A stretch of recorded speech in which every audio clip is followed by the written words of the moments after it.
কুল্লু জুনুবি ইয়াগফিরুল্লাহ, আল্লাহ বান্দার সব পাপ মাফ করে দেবে। সুবহানাল্লাহ। মিনহা মা শাআ ইলা ইয়াউমাল কিয়ামাহ, কিছু পাপের শাস্তি কিয়ামতের হিসাবের পর দেবেন।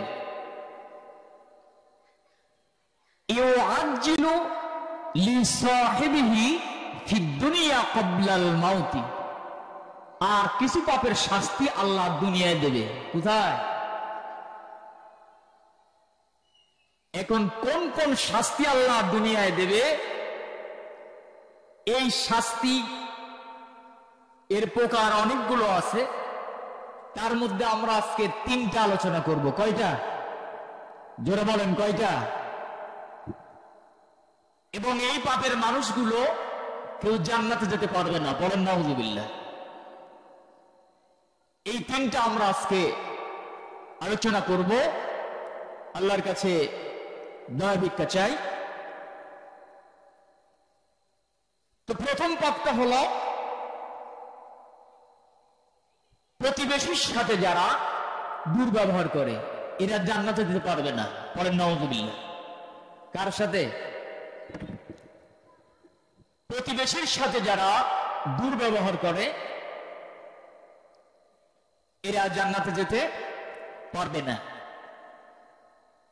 এই জন্য নবীজির কাছে আল্লাহর ঘোষণা, নবী হে, আপনি আপনার নিকটতম প্রতিবেশী পরিবারভুক্ত যারা, আগে তাদের কাছে আপনি দ্বীনের দাওয়াত দেন, জাহান্নামের ভয় আগে তাদেরকে দেখান। কো আহলিকুম কো আনফুসাকুম ও আহলিকুম নারা, আগে নিচে বাঁচো, এরপর তোমার আহলালভুক্ত যারা তাদেরকে বাঁচাও। পড়েন সুবহানাল্লাহ। আল্লাহ রাব্বুল আলামিন বলেন, وأنذر عشيرتك الأقربين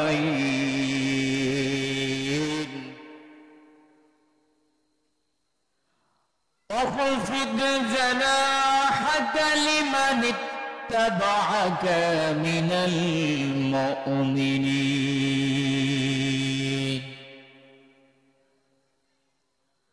رب العزة والجلال নবীকে জানিয়ে দেন, নবী হে, আপনি ভয় দেখান জাহান্নামের। আপনার নিকটতম প্রতিবেশী, নিকট আত্মীয় যারা, তাদেরকে আপনি জাহান্নামের ভয় দেখান। আর আপনার যারা ইত্তেবা করে, আপনার যারা অনুসরণ করে, যারা মুমিন দাবি করে, তাদের সাথে নরম ব্যবহার করেন। পড়েন সুবহানাল্লাহ।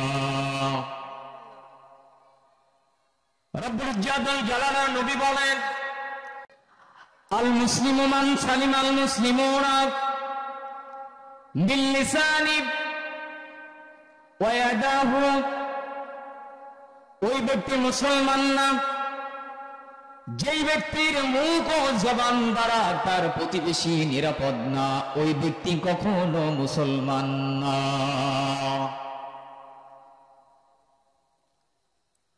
আল্লাহর নবীজির কাছে এক সাহাবী জানতে চাইলেন, ইয়া রাসূলুল্লাহ, ইয়া হাবিবাল্লাহ, আমার জানা মতে একজন স্ত্রী লোক সালাত নামাজ পড়ে, ফরজের পরে নফলও পড়ে, ফরজ রোজা রাখে, এরপরে নফলও পড়ে, পর্দা করে, দান সদকা করে, কিন্তু ওই মহিলার জবান থেকে তার প্রতিবেশী কষ্ট পায়। আল্লাহর নবী বললেন, ওই মহিলা জাহান্নামী। আবার তিনি বললেন, নবীজি, একজন স্ত্রী লোকে আমার জানা শুধু ফরজ নামাজ পড়ে, কিন্তু অতিরিক্ত নফল করতে পারে না, ফরজ রোজা রাখে, অতিরিক্ত নফল করতে পারে না, পর্দা করে, গরীব হওয়ার কারণে দান সদকা করতে পারে না, কিন্তু ওই মহিলার জবান তারা প্রতিবেশী কষ্ট পায় না। আল্লাহর নবী বললেন ওই মহিলা জান্নাতি। সুবহানাল্লাহ। তাহলে প্রতিবেশীকে যদি কেউ কষ্ট দেয়, ওর নামাজ রোজা দান সদকা কোনো কাজে কি আসবে?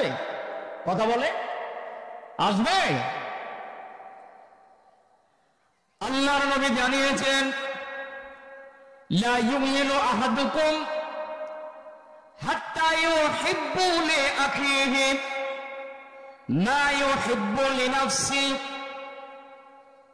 ওই ব্যক্তি ঈমানদার না, ওই ব্যক্তি ঈমানদার না যেই ব্যক্তি নিজেকে যেমন ভালোবাসে ঠিক তেমনি তার প্রতিবেশী তার অপর ভাইকে যদি না ভালোবাসে, ওই ব্যক্তি কখনো ঈমানদার হতে পারবে না। নিজের ভালোবাসা মানে হলো, এটা মানুষের সবসময় স্বভাব। আমরা সবাই চাই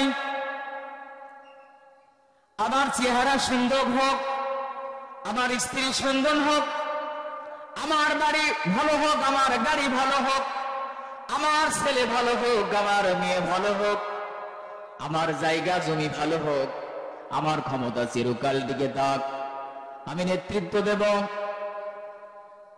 সকল দিক থেকে যেন আমার ভালো হয়, মৌতের সময় যেন আমার কালমা নসিব হয়, মৌতের পরে কবরের সালজাত যেন আমার সহজ হয়, কামতের হিসাবে আল্লাহর কোর্টে না দাঁড়িয়ে আমি যেন বিনা হিসাবে জান্নাতে যেতে পারি। এইরকম প্রত্যেকের আশা কিন্তু আছে, ঠিক কিনা? আল্লাহর নবী বলেন ঠিক তেমন তোমার নিজের ব্যাপারে যেমন তুমি ভালো চাইলে, ঠিক তেমনি অপর তোমার প্রতিবেশী ভাই বোনের জন্য ভালো চাইতে হবে।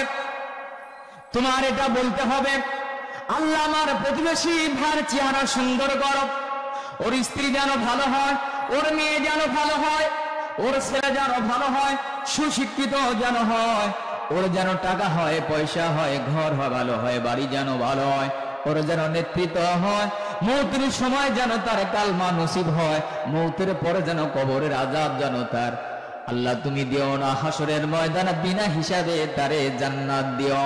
আল্লাহর নবী বলে নিজের ব্যাপারে তুমি যেমন ভেবে নিয়েছো, যেমন তুমি চাও, ঠিক এমনি অপর প্রতিবেশীর জন্য যদি তুমি না চাও, তুমি ঈমানদার না।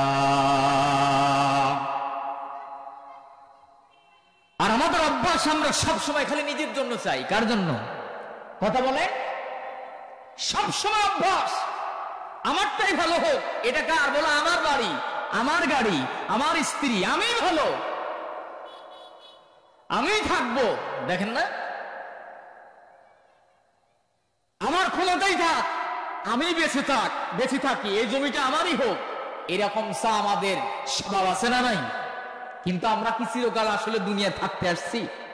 আপনারা বলেন, আজকে যে বাড়ির উপর আপনারা প্রোগ্রাম শুনতেছেন, এই বাড়ির মালিক প্রথম কে ছিল? মরহুম আবুল কাসেম ভাইয়ের দাদা, তারপরে তার দাদার ছেলে, তারপর আবুল কাসেম ভাই ছিলেন, এখন তার ছেলে। দাদা বলতো আমার বাড়ি, পদ্দাদা বলতো আমার, তার বাপ বলতো আমার, মরহুম আবুল কাসেম ভাই বলতেন আমার, এখন ছেলে বলতেছে আমার। বাড়ি হলো একটা, দাবিদার কতজন? আসলে আপনারা বলেন, সত্যই কি এই বাড়ির আসলে কেউ মালিক? কথা বলেন, সত্যই কি এই বাড়ির কেউ মালিক? এখন বুঝে যদি আমরা না বুঝার ভান করি, অথচ পাবনার মেন্টালে গেলে কিন্তু ওকে পাগল বলি। কি বলি? ওকে কি বলি? পাগল বলি। ভাই, ঘাস খায়া গরু দুধ দেয়, একই গরুর দুধ সাপে খায়া বিষ দেয়, ঠিক কিনা? পার্থক্য কিসে? পার্থক্য হলো জাতে। কিসে? জাতে। এই জন্য নিজের বিবেকটাকে সজাগ করেন, নিজের বিবেকটাকে জাগ্রত করেন। বুঝে না বুঝার ভান, এটা শুধু আমাদের, এটা অভ্যাস। এই জন্য আপনাকে আমাকে জাগতে হবে, জাগ্রত করতে হবে। তোমাকে জাগতে হবে, তোমাকে থাকতে হবে, এ সমাজ ভাঙতে হবে, নতুন সমাজ আনতে হবে, ঠিক না? তোমাকে জাগতে হবে, তোমাকে থাকতে হবে, এ সমাজ ভাঙতে হবে, নতুন সমাজ আনতে হবে। কত দুঃখে রাত্রে কাটায় অনাহারে পথের পারে, এখনো আসেনি সুখ বাংলার প্রতি ঘরে ঘরে, ঠিক না? কত দুঃখে রাত্রে কাটায় অনাহারে পথের পারে, এখনো আসেনি সুখ বাংলার প্রতি ঘরে ঘরে। নীরবে নিভৃতে কাচ্ছে কত মানবতা, নীরবে নিভৃতে কাচ্ছে কত মানবতা, মেনে নেওয়া যায় না আজি তোমার এত নীরবতা। তোমাকে জাগতে হবে, তোমাকে থাকতে হবে, এ সমাজ ভাঙতে হবে, নতুন সমাজ আনতে হবে। পড়েন আমিন। বন্ধুগণ ভাইরা আমার, সবসময় আমাদের স্বভাবটা হলো আমার যেন ভালো হয়, বাড়ি আমার, গাড়ি আমার, জমি আমার, জায়গা আমার, ক্ষমতা আমার, চিরকাল। কিন্তু আমরা কেউ চিরকাল থাকতে আসে নাই। আমরা এটাও দেখেছি মানুষের মধ্যে আমরা মুসলমান ক্ষমতায় টিকে থাকার জন্য কি না করছি, মানুষ মারুক মরুক আর বাঁচুক এটা আমরা তোয়াক্কা করি না। আমরা ইয়ামিন ভাইয়ের কথা জানি, নাফিস ভাইয়ের কথা জানি, ক্ষমতায় টিকে থাকার জন্য দস্যুরা, গোলামের বাদশা গোলামরা মুরিদের বুকে গুলি চালিয়ে জ্যান্ত মানুষকে ট্যাঙ্ক থেকে তারা ফেলে দিয়েছে, সাজোয়া জান থেকে তারা ফেলে দিয়েছে। মানুষটা এখনো মারা যায়নি, এরপরে তারা হসপিটালে নিয়ে যায়নি। যে রিকশাওয়ালা হসপিটালে নিয়ে যেতে চায় কিংবা যারা চেষ্টা করেছে তাদেরকেও গুলি করেছে। এটা মিথ্যা কোনো কথা না, গোটা দুনিয়া দেখেছে, ঠিক কিনা?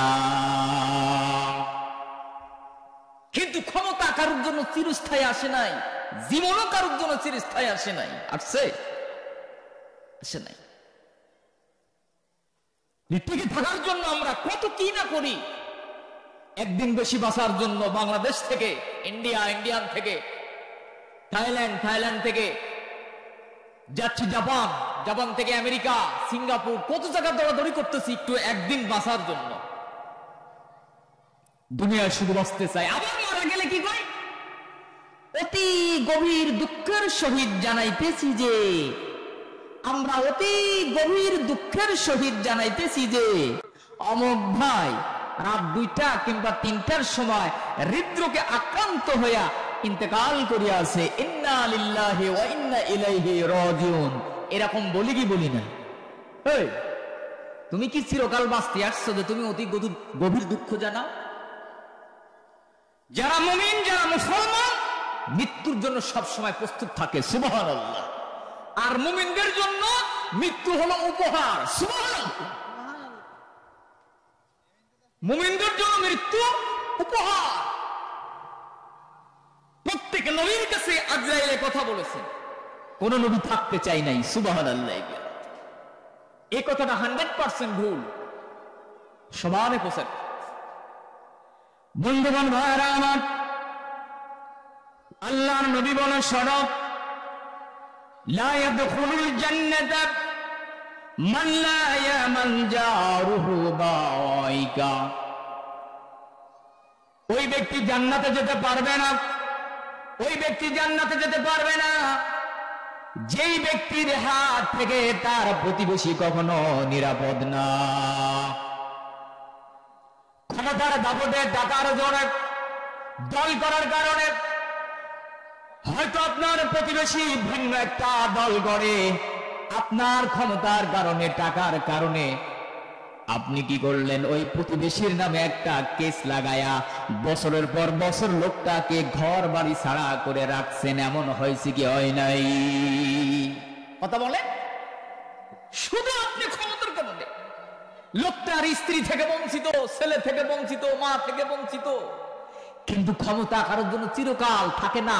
মানুষ ক্ষমতায় গেলে ফুলের মালা দেয় গলায়, কিন্তু ফুলের মালা কিন্তু গাঁথা আপনার একটা রশি দিয়ে, ঠিক কিনা? ফুলের মালার রশি আর গলা খুব পাশাপাশি।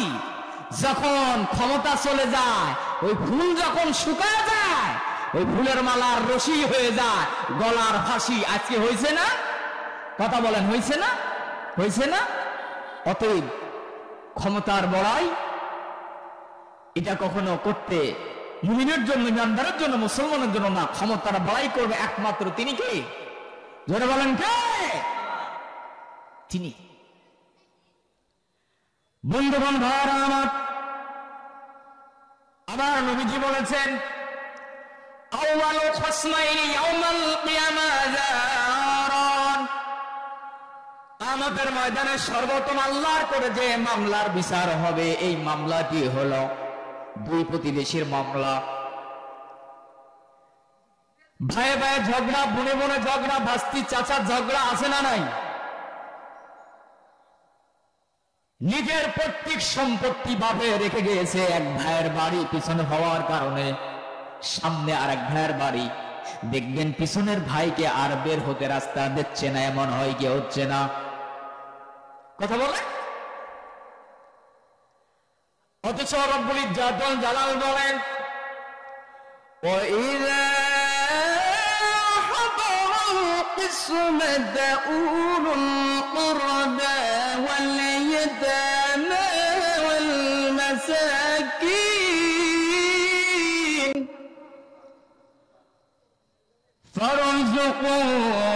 ফারযুকুহুম মিনহু ওয়া কুলু লাহুম কওলান মা'রুফা। আল্লাহু আকবার। মৃত ব্যক্তির সম্পত্তি তোমরা যখন মিরাজ বন্টন করবে, ভাগ বটরা যখন করবে, এই ভাগ বটরার সময় যখন তোমাদের নিকটতম প্রতিবেশীরা যখন আসবে, কিংবা এতিম আসবে, মিসকিন আসবে, কিংবা তোমার বন্ধু বান্ধব যারাই উপস্থিত হয় না কেন, যাদের প্রাপ্য তাদের ডাক দিয়া দিবা। আর যারা উপস্থিত হয়ে যাবে, ফারযুকুহুম, তাদেরকে তোমরা খাওয়া দিবা, আর তাদের সাথে নরম নরম সুরে কথা বলবা। পড়েন আল্লাহু আকবার। আমার দেশের মধ্যে কিছু আলেম আছে, যে আলেমগুলো ফতোয়া দেয় বাপ মা মারা গেলে খয়রাত করা জায়েজ নাই। আমি তাদেরকে বলি, এরা হলো সাজা আলেম, মাথায় টুপি, মুখে দাড়ি, আর একটা লম্বা জুব্বা। এই রকম করলে আলেম সাজা খুব সহজ, কিন্তু আলেম হওয়া খুব কঠিন। কথা গন্ডিজ্ঞে না। অন্য রেকর্ডিং মুখস্থ করে স্টেজে উঠে ওয়াজ ফাটানো যায়, কিন্তু প্রকৃত আলেম হওয়া অত সম্ভব না। কথা ঠিক কিনা? সূরা নিসা ৮ নম্বর আয়াত বাড়ি গিয়ে ভালো করে দেখবেন। রব্বুল ইজ্জত ওয়াল জালাল স্পষ্ট বলে দিয়েছেন, তোমার বাপ মা কিংবা আত্মীয় স্বজন যে যখন কেউ মারা যাবে, তাদের সম্পত্তি থেকে তোমার প্রতিবেশী এতিম মিসকিন যারা আসবে, তাদেরকে তোমরা খাওয়া দিবা। কিন্তু দিনক্ষণ এখানে নির্ধারণ করা নাই। 5 দিন, 2 দিন, 7 দিন, 10 দিন, কিংবা 40, 45, 50, 1 বছর, 2 বছর, যে কোনো সময় আপনি খয়রাত করতে পারেন, খাওয়াতে পারেন, এতে কোনো দোষের নাই। পড়েন সুবহানাল্লাহ। আবার একটা স্বপ্ন পূরণ করো, আবার একটা স্বপ্ন পূরণ করো, ও গো দয়াময়। তোমার পথে চলতে গিয়ে মরণ যেন হয় আমার, তোমার পথে চলতে গিয়ে মরণ যেন হয়। আবার একটা স্বপ্ন পূরণ করো, আবার একটা স্বপ্ন পূরণ করো, ও গো দয়াময়। তোমার পথে চলতে গিয়ে মরণ যেন হয় আমার, তোমার পথে চলতে গিয়ে মরণ যেন হয়। পড়েন আমিন। বন্ধুগণ, ভাইরা আমার, কথা আমার সংক্ষেপ করা লাগবে। 1 নম্বর তাহলে শুনলাম, প্রতিবেশীর সাথে যারা দুর্ব্যবহার করে ওরা জান্নাতে যাবে না, আর প্রতিবেশীর সাথে যারা দুর্ব্যবহার করে এদের শাস্তি দুনিয়ায় হবে। বলেন কোথায় হবে? এই দুনিয়ায় হবে। এখন কি কি শাস্তি হবে কথাগুলো বলতে আমার অনেক সময় লাগবে, এই জন্য সামনে একটু আগায়। 2 নম্বর হলো উকুকুল ওয়ালিদাইন, পিতা মাতার সাথে দুর্ব্যবহারকারী সন্তান, এরা কখনো জান্নাতে যাবে না। পড়েন নাউযুবিল্লাহ। রব্বুল ইজ্জত ওয়াল জালালের ফয়সালা, ওয়াকাদা রাব্বুকা আল্লা তা'বুদু ইল্লা ইয়্যাহু বিল ওয়ালিদাইনি ইহসানা। তোমার রবের চূড়ান্ত সিদ্ধান্ত ফায়সালা তিনি দিয়েছে, সর্বপ্রথম রবের গোলামি করবে, এরপরে গোলামি করবে তোমাদের পিতামাতার। ইম্মা ইয়াবলুগান্না ইনদাকাল কিবার, বিশেষ করে তোমার পিতামাতা যখন বৃদ্ধ হয়ে যাবে, চুলদাড়িগুলো পেকে যাবে, চামড়াগুলো যখন ঝুলে যাবে, চোখে যখন ঝাপসা দেখবে, কথাগুলো আর স্পষ্ট থাকে না, মাজা আর সোজা হয় না, এই অবস্থা যখন তোমার পিতামাতা যখন পৌঁছে যাবে, ওই পিতামাতাকে ধমক দিবে না, গালি দিবে না, ঘাড় চিকটি দিয়ে কথা বলবে না, নরম নরম সুরে তাদের সঙ্গে কথা বলবে। আর সর্বদা আল্লাহর শিখানো দোয়া তোমার পিতামাতার জন্য করবা। সবাই বলেন রব্বির হামহুমা কামা রব্বায়ানি সগীরা। আমিন।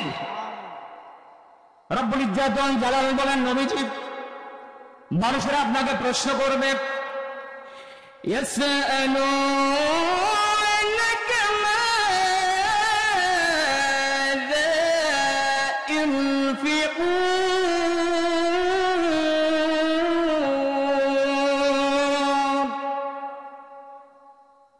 দুনিয়ার বুকে সন্তানের টাকা পয়সা, দুনিয়ার বুকে সন্তানের সম্পদ কার জন্য ব্যয় করতে হবে, মানুষেরা আপনাকে প্রশ্ন করবে। কোন নবী আপনি বলে দেন, মা আনফাকতুম মিন খায়রি ফালিল ওয়ালিদাইন। তোমার টাকা পয়সা সবচাইতে বেশি খরচ করবা তোমার মাতা পিতার জন্য। সুবহানাল্লাহ। স্ত্রী পুত্র তো আছেই, প্রতিবেশী বন্ধু বান্ধব আছে, সবচাইতে বেশি খরচ করবে কার জন্য? তোমার পিতামাতার জন্য। এই নির্দেশ কার? জোরে বলেন কার? অথচ নিজের জন্য, ছেলে মেয়ের জন্য 20,000, 30,000, 25,000 টাকার মার্কেট হয়। বৃদ্ধ বাবা মার জন্য 500 টাকার একটা শাড়িও কপালে হয় না, এমন আছে না নাই? আল্লাহর নবীকে প্রশ্ন করা হলো, নবীজি, মান আহাক্কু বিহুসনিস সাহাবা, দুনিয়ার বুকে সবচাইতে আমি বেশি কাকে ভালোবাসবো? আল্লাহর নবী বললেন, ক্বালা উম্মুকা, তোমার মা। ক্বালা সুম্মা মান? সাহাবী আবার বললেন, নবীজি এর পরে কে? বিশ্বনবী বললেন, উম্মুকা, তোমার মা। সাহাবী আবার বললেন, নবীজি এর পরে কে? বিশ্ব নবীজি বললেন, তোমার মা। সাহাবী আবার বললেন, নবীজির পরে কে? বিশ্ব নবী বললেন, তোমার আব্বা।